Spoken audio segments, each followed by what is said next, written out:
ជំរាបសួរពុកម៉ែបងប្អូនចាថ្ងៃហ្នឹងគឺមកបែកសម្លប្រហើទៀតដែរបងប្អូនថ្ងៃហ្នឹងដោយសារតែប្តីខ្ញុំគាត់ជិះម៉ូតូទៅឃើញគេលក់ខ្យងល្អណាបងប្អូនចាអញ្ចឹងគឺគាត់ទិញយកមកឲ្យខ្ញុំស្លប្រហើនិយាយថាខ្យងគេនេះណាបងប្អូនបានតែ15ខ្យងទេតម្លៃត្រឹមតែ8000នេះបងប្អូនថាមើលខ្ញុំថាបើសិនជាទៅរើសតាមវាស្រែខ្លួនឯងប្រហែលជាមិនសូវជាអស់លុយនិយាយលេងឲ្យបងប្អូនអើយតាមការពិតខ្យងគេនេះគឺធំតែម្ដងណាបងប្អូនចាស់ពេលដែលគាត់បានខ្យងអញ្ចឹងមកគាត់នឹកឃើញសម្លប្រហើតែម្ដង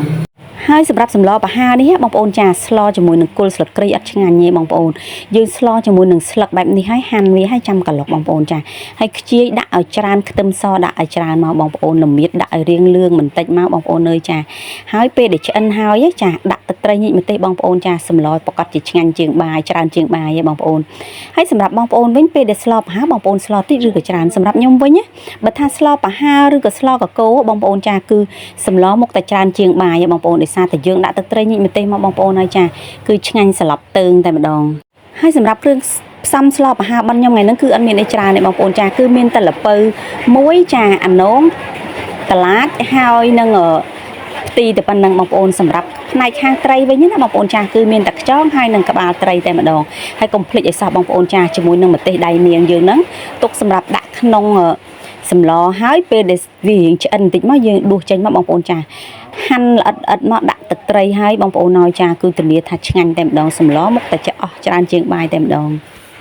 ហើយត្រូវនឹងខាងខ្ញុំនេះបងប្អូនចាមេឃភ្លៀងទៀតមានអីបងប្អូនអូយចានិយាយថាពីសម្លខ្យងក្បាលត្រីហ្នឹងគឺអស់តែម្ដងមកសម្រាប់មួយចានណាបងប្អូនហើយសម្រាប់តឡាចគឺខ្ញុំពុះជា2ហើយខ្ញុំចិត្តវាជាកង់បែបនេះតែម្ដងបងប្អូនសម្លខ្ញុំដូចខ្ញុំនិយាយចឹងថាឲ្យតែស្លប្រហើស្លកកូរគឺសម្លច្រើនជាងបាយហើយតាបងប្អូនបន្ទាប់ពីមានគ្រឿងផ្សំរបស់ខ្ញុំហើយណាបងប្អូនចាយើងចាប់ផ្ដើមទៅស្លហើយគ្រឿងផ្សំអត់មានអីច្រើនទេដូចខ្ញុំនិយាយចឹងមានតែប្រហុកគ្រឿងបុកបិណ្ឌយើងនឹងខ្យងហើយខ្ញុំស្លជាមួយនឹងក្បាលត្រីទូណាបងប្អូនចាមានជាមួយនឹងផ្ទីល្ពៅអាណងហើយនឹងតឡាចនឹងឯង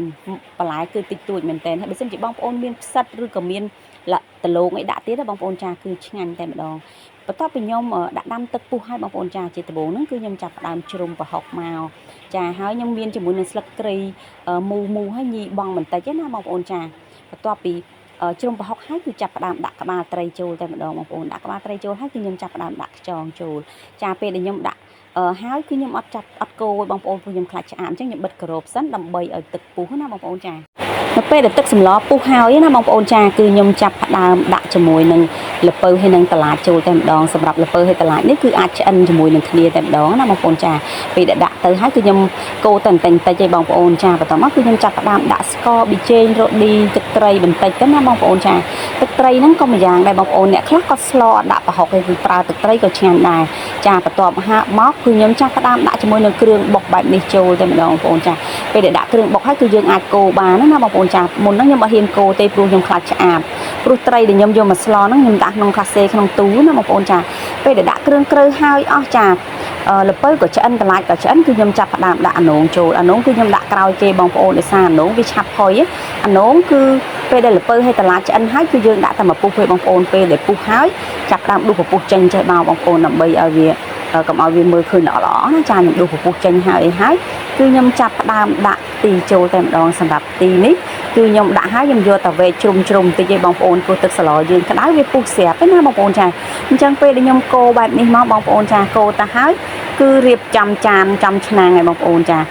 ទីអត់ដាក់យូរទេបងប្អូនដោយសារតែវាឆាប់ផុយឆាប់ទ្រោមដែរអញ្ចឹងណាខ្ញុំដាក់ហើយកូរតែបន្តិចមកគឺខ្ញុំចាប់ផ្ដើមដួសដាក់ចានតែម្ដងបងប្អូនហើយដូចខ្ញុំនិយាយអញ្ចឹងសម្លមួយឆ្នាំងគឺអស់តែម្ដងណាបងប្អូនខ្ញុំស្លឆ្នាំងធំមែនតើសម្រាប់ស្លប្រហើស្លកកូរគឺខ្ញុំភាគច្រើនគឺខ្ញុំចូលចិត្តស្លច្រើនណាបងប្អូនឥឡូវគឺចាប់ដើមដួសដាក់ចានហើយបងប្អូនត្រូវនឹងមេឃនៅខាងខ្ញុំភ្លៀងទៀតណាបងប្អូនចាហើយសម្រាប់សម្លប្រហើរបស់ខ្ញុំក៏រួចរាល់ហើយចាឥឡូវហ្នឹងកំពុងតែបញ្ចូលសម្លេងហ្នឹងក៏ភ្លៀងដែរបងប្អូនចាពេលដែលស្លឆ្អិនហើយរៀបញ៉ាំបាយហើយគឺខ្ញុំចាប់ដើមយកវីដេអូមកកាត់ចាពេលយកវីដេអូមកកាត់ហើយរួចរាល់ណាបងប្អូនភ្លៀងមិនព្រមរាំងសោះអញ្ចឹងមានតែសម្រាប់ចិត្តបញ្ចូលសម្លេងទាំងភ្លៀងតែម្ដងចាហើយក៏អរគុណច្រើនសម្រាប់បងប្អូនទស្សនាចាជូនពរបងប្អូនទាំងអស់គ្នាសុខភាពល្អជម្រាបលាបាយបាយ